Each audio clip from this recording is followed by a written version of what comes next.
Hey everyone, welcome back to John's Watch. This video is presented by EA Game Changers, which just means they very kindly gave me a review code for this game. Today I'm taking a look at Dragon Age the Veilguard on PC. This game was released on October 31st, 2024.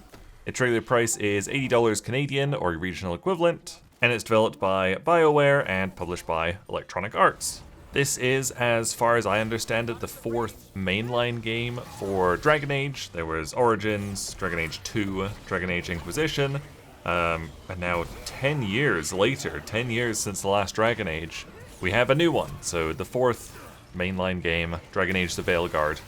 I have played a little bit of Origins, the very first one. I probably played about 4 or 5 hours of it many years ago now. And didn't really get into it, wasn't really my kind of game, so never went any further. But here I am taking a look at the latest Dragon Age game. I'll just say right at the start, at the time of recording, I've unfortunately only been able to play a measly 3 hours in the game before doing this review. This is an epic single-player fantasy RPG, very character-driven, very story-driven. How Long to Beat says the main story only takes about 17.5 hours, I think. So it's not super long, but obviously even then 3 hours is not anywhere near enough, not anywhere near long enough to spend in a game like this in order to review it. But unfortunately there was a really tight deadline for this review. I got my review key on release date, so October 31st, and the deadline to upload my video was November 6th, so that's literally just a week in which to play the game, record my thoughts, and edit a video, all while I'm working full-time. You know, my hands were kind of tied with this review, unfortunately, so it's not going to be that in-depth because I haven't had a chance to go very in-depth with the game. But I will say, from the 3 hours I've played so far, I really like it, actually. As far as I can recall, the reason I bounced off Dragon Age Origins was when I play an RPG, I like getting into the role of that character, of my character, especially when you get to create a character, like I'm sure you did in the first one, because you definitely do in the Veilguard. And so I really, just one of my personal pet peeves with these kinds of games is I hate having to roleplay other characters who aren't me. And that's one of the reasons I bounced instantly off Baldur's Gate 3, even though everybody loved it, was I just wanted to play my character, and I wanted, you know, like my party members to be AI controlled. And that's not how it went, it's not how it went in Dragon Age Origins. But it's fairly different in this game. You control the character of Rook, you make your character, and then you still have a party like the previous Dragon Age games, but for the most part they are independent, the computer controls them. You just get to open like a skill wheel, maybe like a tactics wheel, but tactics is probably too strong a word for what it is. Basically like a skill wheel, and you can see skills that your allies can do. And if you're fighting a boss or something, you can target the boss, bring up this skill wheel, and basically choose the skills you want your allies to use. And then when you close the skill wheel, your allies will use those skills, but they'll also just keep attacking independently of you. So I really liked that, you know, I didn't have to manually control like 4 people in combat. I pretty much just control myself, so that was definitely right up my alley. This is absolutely not a Souls-like game, but the combat isn't massively different from Souls-likes. You know, there's no stamina bar or anything like that, but there's dodge rolling, you've got a light attack, you've got a heavy attack, so I put those onto right bumper and right trigger. I was a little worried going into this because obviously this is the 4th game in quite an old series now, but I found the combat super easy to get into. It plays really well on a controller. The whole 3 hours I just played on controller because I think I saw a comment somewhere where someone said it's more of an action RPG than like a tactics RPG. So because it's action based, I want to use a controller like it's Dark Souls. There's a bunch of different combat difficulty settings, like presets, you know, story mode, easy, normal, that kind of thing.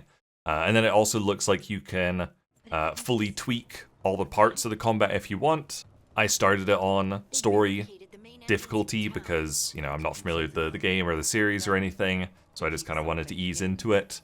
And then once I'd played a bit, I realized, oh, I can kind of play this a bit like Dark Souls. Let's crank the difficulty back up because I can deal with that. As I mentioned, it's very, very story-based. It's developed by BioWare. That's kind of what they're known for. Dragon Age, Mass Effect, very story-based, very character-driven stories. I was also slightly worried about that because I'm really not familiar with the Dragon Age story whatsoever, and there's definitely references to the previous games, and as far as I can tell, it's continuing on from Dragon Age Inquisition. You know, I'm not familiar with the story of that game either, obviously, but they've mentioned the Inquisition a few times.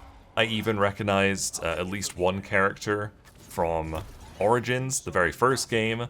So, you know, if you're not familiar with those games, some of the names and locations and references will go over your head.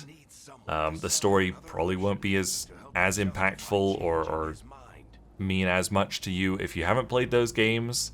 But I was still able to get decently into the story in my 3 hours. The super broad strokes of the story are that these two ancient gods have been freed from a seal, and now they're hellbent on destroying the world, and you have to stop them. That's pretty much the story of Dragon Age the Veilguard. The story page says you're able to put together a team of 7 companions. 3 hours in, I'm obviously still in the process of locating and recruiting those companions, but I've played with 3 of them so far. Outside of the combat, there's obviously a ton of dialogue and cutscenes and stuff, and as Rook, the player character, you're able to make all sorts of dialogue choices, and a lot of times 2 characters will be, you know, in disagreement of how they want to solve a particular problem, and you're the leader, so you always get the deciding vote, and pretty much however you vote, it'll pop up over on the left of the screen, like one character likes this decision and the other character dislikes it. That happens quite a bit. I will say I was surprised at how Marvel-like the dialogue is. There's a surprising number of, you know, witty, in air quotes, one-liners like you expect from the Marvel style of writing. Nobody takes things quite as seriously as they could. But there's been a few examples, but one that stood out to me was the group went through a portal, and one of the members of the group said, "Oh, looks like we're not in Minrathos anymore," which is the place they were in. So it was just weird to have this character reference, you know, a very well-known saying in our popular culture, but I don't believe they had the Wizard of Oz in the Dragon Age universe. So just lines like that, they just kind of always take me aback and throw me out of the game a little bit.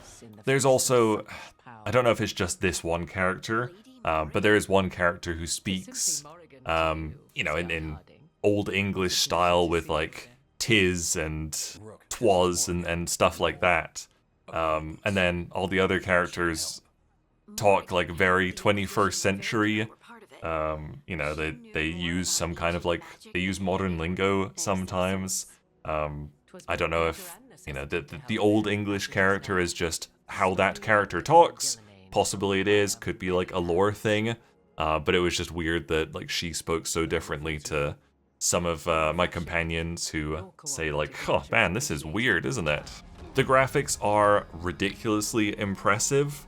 They're not perfect. I think they look great. Like, if you're looking at a cutscene right now, you'll probably be pretty impressed because they look fantastic.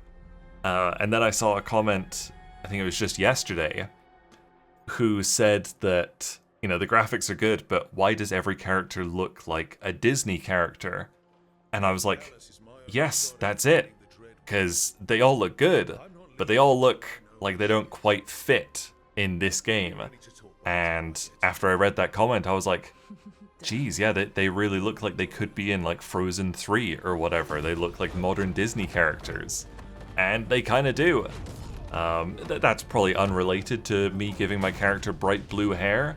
But even, you know, the pre-made characters, you know, their hair is so perfect and like CG, and their skin, yeah, they look like Disney characters. It was a brilliant comment because, yeah, it really rang true with something I wasn't quite able to put my finger on.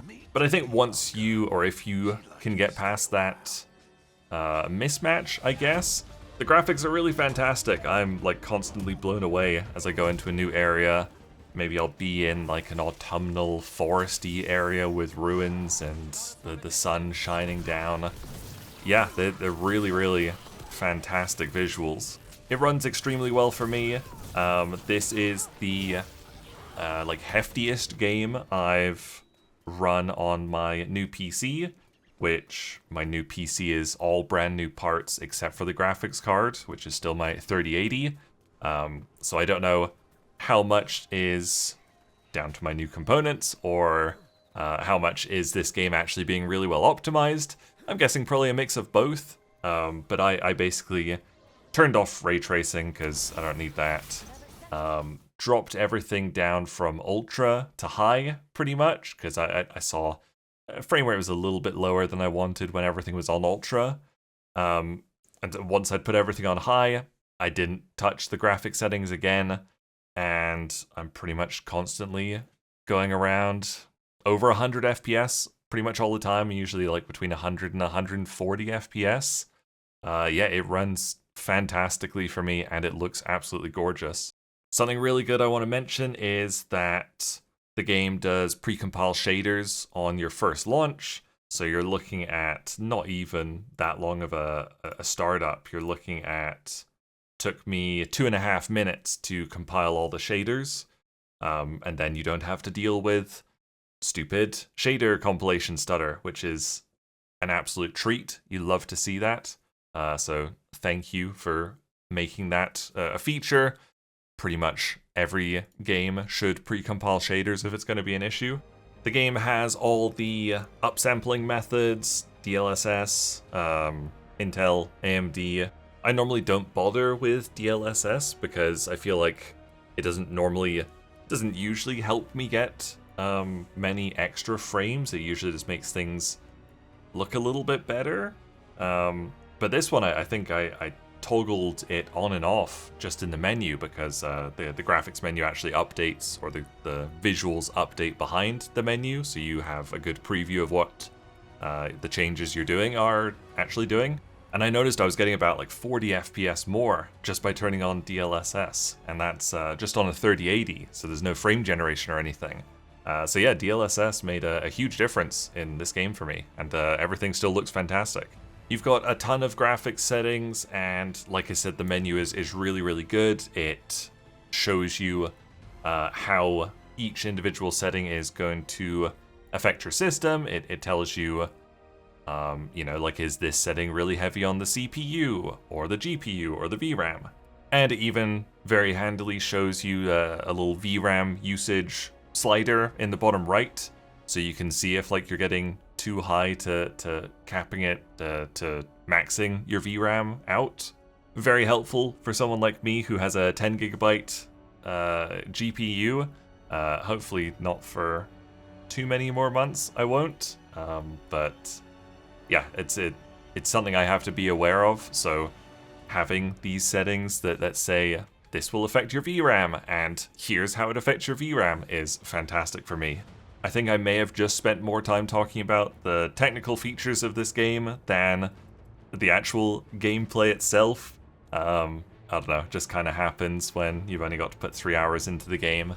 I feel like this one's probably going to be like a Dark Souls 2 situation, where, you know, the commonly heard saying for Dark Souls 2 is it's a great game, just not a great Souls game, or not a good Dark Souls game. And as someone not familiar at all with Dragon Age, really, who didn't gel with the gameplay of the earlier games, I like this game. This game is very, very fun to me.